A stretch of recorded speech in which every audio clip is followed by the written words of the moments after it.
graça e paz. Vamos falar neste vídeo aqui sobre a oração. Nós sabemos que a oração é um assunto bastante extenso, muitos textos na Bíblia falam sobre a oração, mas nós vamos nos ater ao período em que Jesus está falando sobre isso, no Sermão da Montanha, que está no capítulo 6 de Mateus, do verso 5 até o verso 15. E a gente sabe que a oração ela é um instrumento que Deus nos deu, nos presenteou, como uma forma da gente se conectar com Ele, da gente entrar em contato com Deus. A gente às vezes tem a visão de que Deus é um ser inacessível, que está no céu, mas a gente vê que algumas pessoas especiais, algumas pessoas que tiveram um contato mais próximo com Deus, chegaram a falar face a face com Ele, né? A gente tem aí o exemplo de Moisés, Samuel, o próprio Jesus Cristo, como Filho de Deus, falava diretamente com o Pai. E para nós que não tivemos esse privilégio de falar face a face com Deus, de uma forma audível, como uma conversa, né, como o próprio Adão também falava lá no Jardim do Éden, Deus nos reservou esse privilégio também de falar por meio da oração. Então, da mesma forma que Deus fala conosco de diversas formas, existe um caminho contrário, né, da gente se comunicar com Deus, que é por meio da oração. Aí a gente entende que é uma forma de conversa, é uma forma de que a gente possa falar com Ele, seja de uma forma audível, né, utilizando a expressão da nossa voz, ou em pensamento. A gente pensa naquilo que a gente quer falar e entendemos que Deus também nos ouve dessa forma. Sabemos também que o Espírito Santo, né, ele traduz aquilo que a gente fala para Deus, porque nós não sabemos como orar, como o texto vai nos dizer lá em Romanos, mas são muitos textos que a gente vai falar em outros momentos quando a gente chegar nele. Aqui a gente vai se prender ao que está ali relacionado à forma que Jesus ensinou de como nós devemos orar. Ele fala ali no Sermão da Montanha, que a gente tem vindo aí na sequência de todo o livro de Mateus, e temos falado aí do trecho do Sermão da Montanha, separando ali em subtópicos para que a gente possa ter uma melhor compreensão. Então é um assunto muito vasto, mas a gente vai se prender ao que está nesse texto, tá nesse momento aqui, tá bom? A gente está lembrando aqui que a gente está no livro do Evangelho segundo Mateus, que é um dos primeiros livros ali que contam a história de Jesus. Na sequência tradicional da Bíblia, Mateus é o primeiro livro do Novo Testamento, tá bom? E lembrando também que nós falamos nos últimos vídeos que a gente está no Sermão da Montanha, aquele momento em que Jesus sobe no monte para falar para uma multidão, e ali os discípulos estão mais próximos dele e ele consegue ensinar sobre diversos assuntos. Esse Sermão da Montanha ele vai ocupar 3 capítulos do livro de Mateus, e como a gente tem falado, nós dividimos o Sermão da Montanha em cada assunto que Jesus fala. Então Jesus vai falar ali sobre diversos assuntos, e nesse trechozinho que a gente vai falar, ele está falando sobre a oração.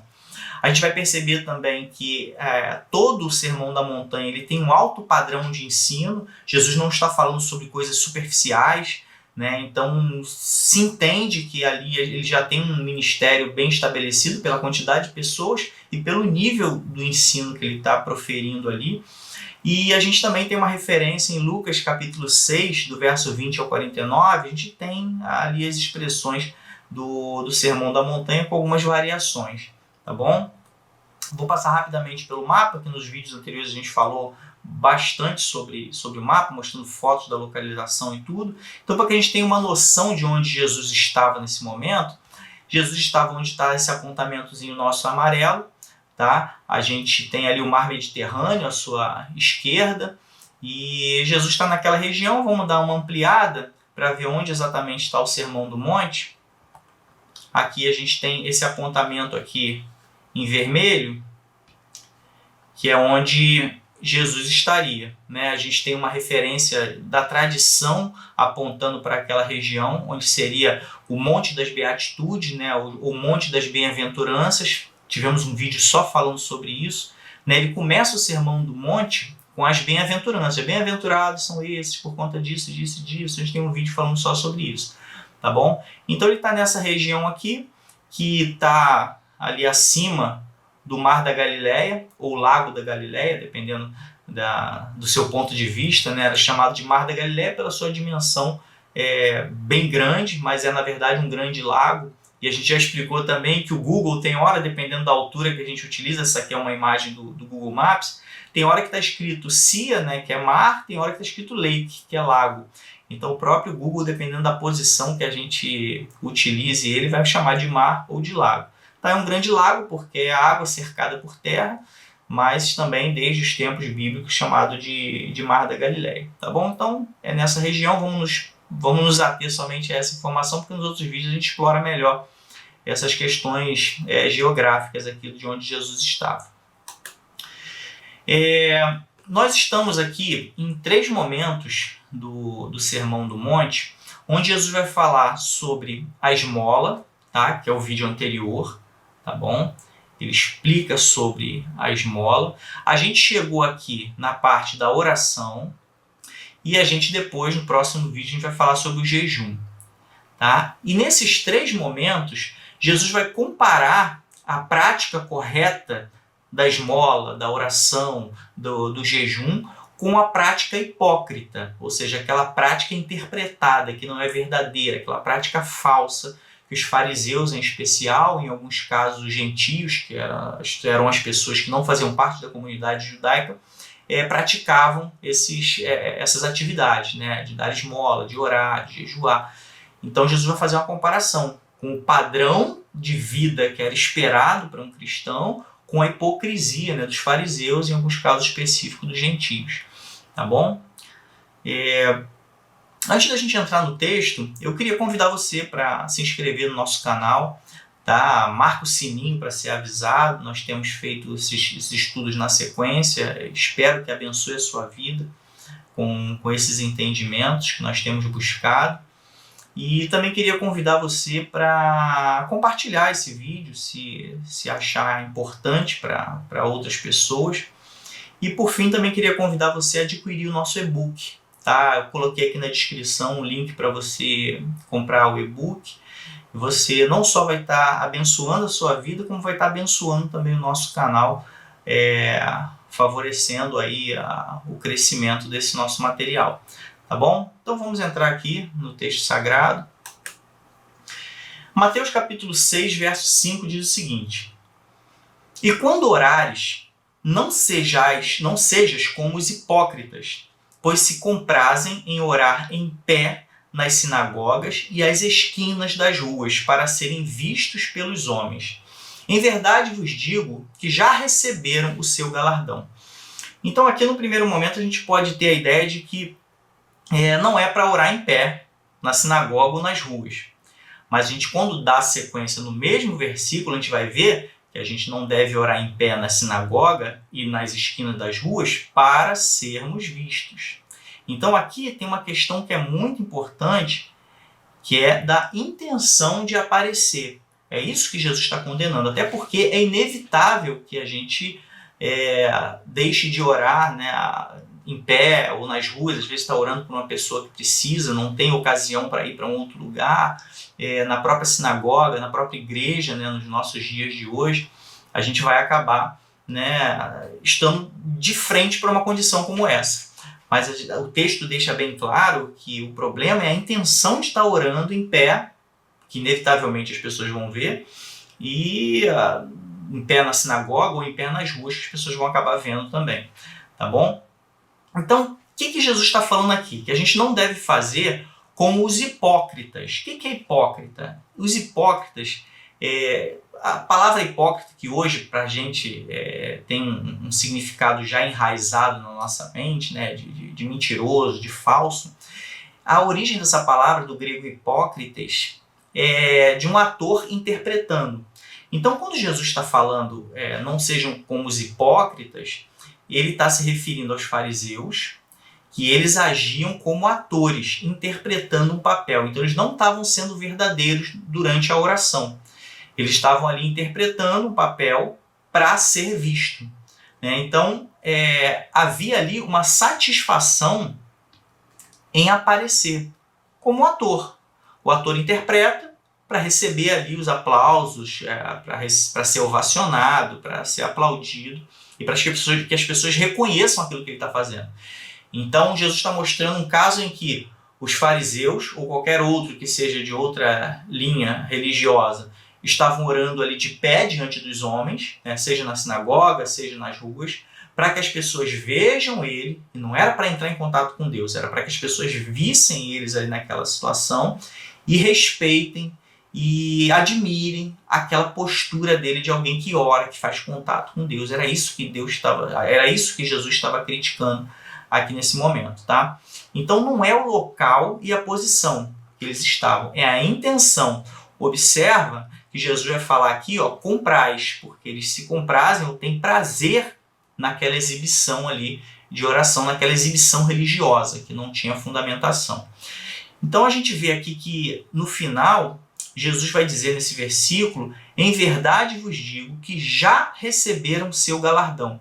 Ou seja lá o que eles estiverem falando em oração para Deus, o galardão não viria de Deus como resposta àquela oração. O galardão deles é aquilo que eles estão buscando exatamente ali. Aquela representatividade que eles estão fazendo aqui, que gera um aplauso, gera um reconhecimento dos homens, e aquele reconhecimento dos homens é que é o galardão que eles receberiam ali. É o máximo que eles alcançariam com essa interpretação de um papel, é exatamente essa valorização das pessoas pelo gesto dele. Não teria nada além disso, tá? Quando a pessoa é vista, ali já está o galardão. Quando ela é vista no sentido da intenção do coração dela. Eu quero ser visto. Então eu alcancei essa visibilidade, as pessoas me viram orando, me admiraram por conta daquilo, reconheceram que eu sou um homem de oração. Então ali já está o galardão. Essa expressão ali, né, se a gente verificar o significado dela, né, de galardão, seria um pagamento com recibo. Então é como se a pessoa tivesse recebido um pagamento e aquele pagamento está definido ali, não tem nada mais para a pessoa receber. Tá? Então é isso que Jesus estava querendo trazer aqui para o nosso entendimento. No verso 6 diz o seguinte, mas tu, ele já está falando para a multidão ali, mas tu, quando orares, entra no teu aposento e fechando a tua porta, ora a teu pai que está em secreto, e teu pai que vem em secreto te recompensará publicamente. Tá? Então, a gente vê aqui a oposição, né, entre orar em pé nas ruas ou em pé nas sinagogas e Jesus falando, você quando orar, primeiro ele começou lá falando, não faça como os hipócritas que oram dessa forma, mas tu quando orares, vai para o teu aposento, não aparece não, fica lá, só você, fecha a porta, não só entra no aposento, fecha a porta aqui, para evitar até que pessoas passem e vejam. Aqui Jesus está negando a possibilidade de orar em público? Não, o próprio Jesus já orou em público. Aqui ele está tirando a possibilidade de se orar com a intenção de aparecer. Então a gente vê aqui, primeiro, entrar no aposento. Se eu entrar no aposento, eu já dificulto que as pessoas me vejam orando. Aí eu vou e fecho a porta. E eu falo diretamente com Deus, com o Pai, que vê em secreto. Ele não vai estar ali visivelmente, mas ele vai ver em secreto. A importância é que Deus veja a oração, Deus ouça a oração, e não os homens. Se eu estou falando com Deus, não tem importância nenhuma o fato de uma pessoa estar me vendo orando. E o interessante aqui é que ele diz que teu Pai que vem em secreto te recompensará publicamente. A gente sai da oração pública, mas a recompensa de Deus é pública. Como é que vai se dar essa recompensa pública? A gente não sabe. Pode ser até que não seja uma recompensa relativa àquela oração. Pode ser alguma outra recompensa vindo da parte de Deus. Mas aí é com Deus, a gente não tem nem que esperar alguma recompensa específica. Jesus só vai garantir a gente o seguinte, se a gente tira todo esse desejo nosso de aparecer na oração, a recompensa que vem de Deus vai ser pública. Tá? Então aqui a gente tem nos nossos apontamentos. A gente tem que buscar um local reservado com Deus. Não há necessidade nenhuma da gente buscar um local onde nós sejamos vistos. A não ser, obviamente, como as próprias condições de Jesus às vezes levavam a essa necessidade. Se você está em público, é necessário que se ore em público. Você vai orar em público, mas a intenção ali não é orar em público. Tá? Se a meta, vamos pensar nisso daqui, se a nossa meta, o nosso objetivo é falar com Deus, qual é a razão dos outros verem? A gente tem que pensar nisso. Algumas vezes a gente se pega, né? A gente vai orar e a gente sente importante que as pessoas vejam que a gente é uma pessoa de oração. A gente precisa tirar esse tipo de pensamento.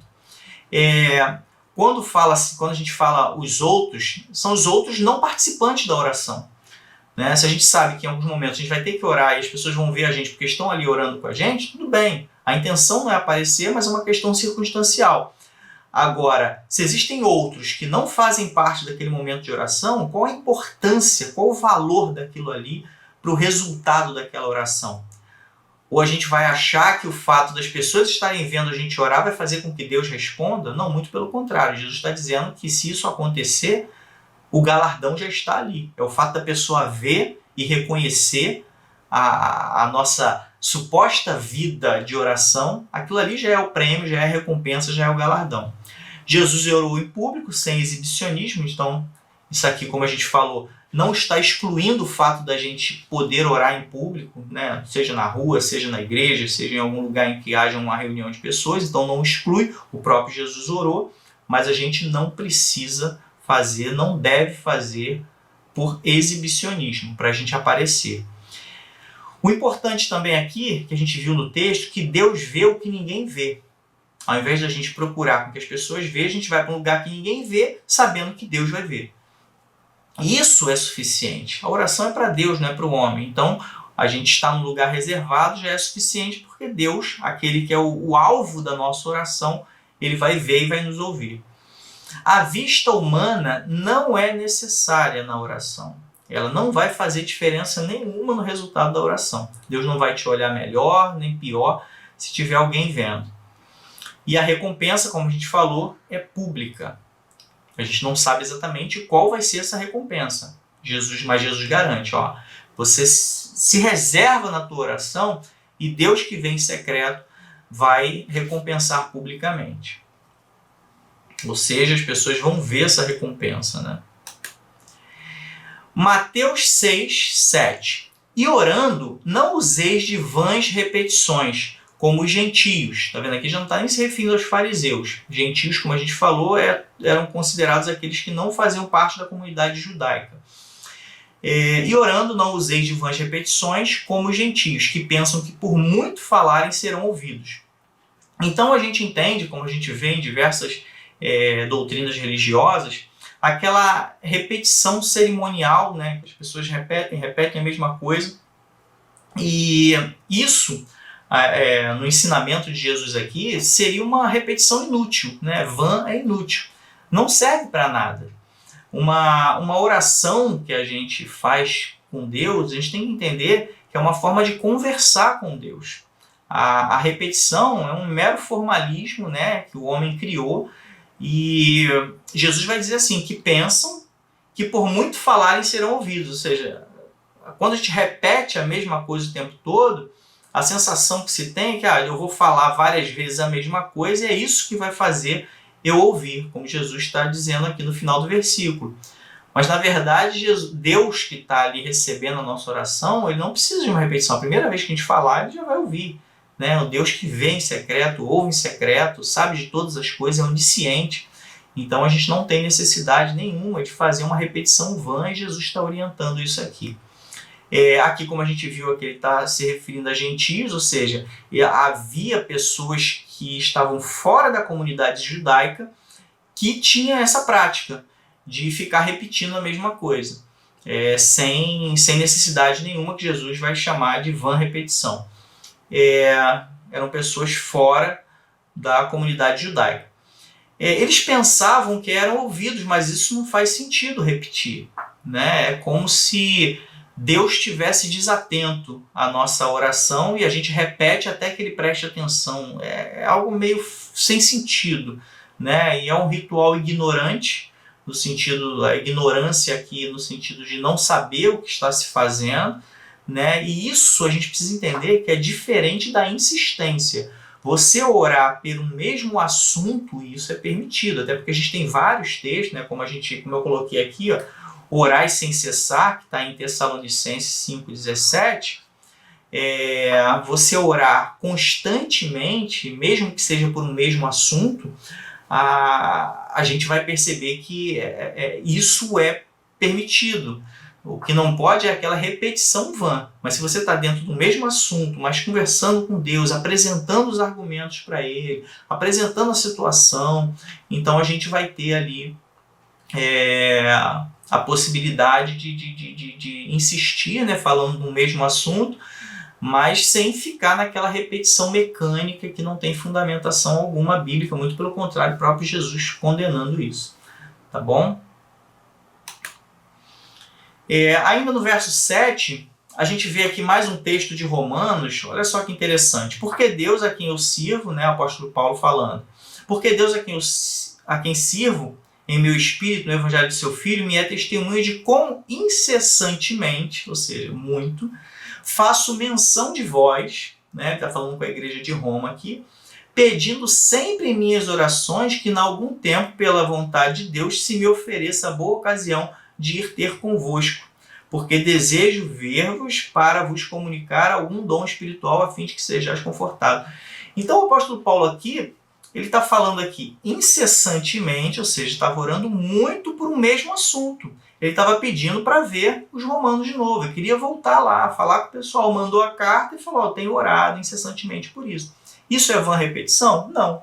Ele está voltando ao mesmo assunto, com vários argumentos, com várias fundamentações que levavam ele a querer voltar lá. Ele fala aqui, a intenção dele, de repente em alguma oração a Deus, ele falava dos dons espirituais que ele queria comunicar aos crentes de Roma, de repente ele queria confortar por conta de algum assunto, de repente ele poderia apresentar numa oração a questão da saudade que ele tinha, de falar com eles de novo. Então há várias argumentações, vários tópicos na oração que ele poderia abordar numa conversa com Deus em oração, sem necessariamente ficar naquela repetição mecânica. Tá? Mais um texto aqui que a gente vê a questão de orar incessantemente sem ser repetição. Observa que não é repetição, que está em Lucas 18:1. E contou-lhes também uma parábola sobre o dever de orar sempre e nunca desfalecer. Então Jesus aqui estava ensinando nessa parábola que a gente tem que orar sempre e nunca desfalecer, né, esmorecer, né, diminuir a intensidade. A gente tem que orar constantemente. E tem muitos outros textos que vão incentivar uma oração contínua, sem cessar. Tá? Coloquei esses exemplos aqui para que a gente entenda que a insistência, a oração contínua, a busca em determinados assuntos, antes, obviamente, que a gente receba um não de Deus, não tem qualquer relação com a repetição. Porque pode achar que a repetição é uma insistência, né? Eu estou ali, né, buscando constantemente. Não, a repetição é vã. Agora, a insistência, a oração sem cessar por determinado assunto, isso aí é perfeitamente válido. A gente tem muitas referências, como eu citei algumas aqui. No verso 8 diz o seguinte: não vos assemelheis, pois, a eles, porque vosso Pai sabe o que vos é necessário antes de vós lhe o pedirdes. Então a gente não tem que fazer igual a esses que fazem uma repetição vã. Deus sabe antes mesmo da oração. Então, se eu falo a primeira vez, Deus já sabe. Amém, fiz contato com Deus. Agora, a repetição já se torna desnecessária. Deus já sabe. A gente já falou sobre aquilo, né? Apresentou aquele argumento ali de uma forma, um contato normal, de uma conversa com Deus. Aí a gente vai tornar a repetir aquilo de uma forma mecânica. De que adianta repetir? Né? É melhor um diálogo, é melhor a gente conversar. Até porque a gente tem uma referência muito boa lá do Jardim do Éden, de Deus conversando com Adão. Deus passeava no jardim conversando com Adão. Imagina que, diferente disso, ao invés de ser uma conversa, um diálogo, que nós temos um Deus de relacionamentos, Adão ficasse com Deus ali andando com ele e falando a mesma coisa o tempo todo, como se fosse uma vitrola arranhada. Não faria sentido algum. Se a gente tem uma referência desse tipo desde o iniciozinho da Bíblia, de um Deus que se relaciona, que conversa, por que a gente criar esse mecanismo de repetição? A repetição é, na verdade, um monólogo. Se eu fico constantemente repetindo, eu não dou oportunidade nem de ouvir o que a outra pessoa está falando. O que é um monólogo, segundo o dicionário? É uma peça teatral onde um só ator fala. Só um dos lados está falando. Então isso aqui já vai se assemelhar até ao que Jesus falava da hipocrisia, no sentido de hipócritas, né, ator interpretando, dos fariseus. Então, se eu faço uma repetição ali, eu estou interpretando um papel, fazendo um monólogo, e somente eu falo. Né? É um ato também de falar consigo próprio, ou seja, essa definição aqui de monólogo é até mais forte, porque se é uma repetição inútil, como Jesus falou, né, é uma repetição vã, então ela não serve para nada. Então eu estou falando só comigo mesmo. Porque ela é inútil, ela não tem nenhum benefício aquilo ali. É um discurso, né, um monólogo, é um discurso que não deixa oportunidade aos outros interlocutores de intervirem.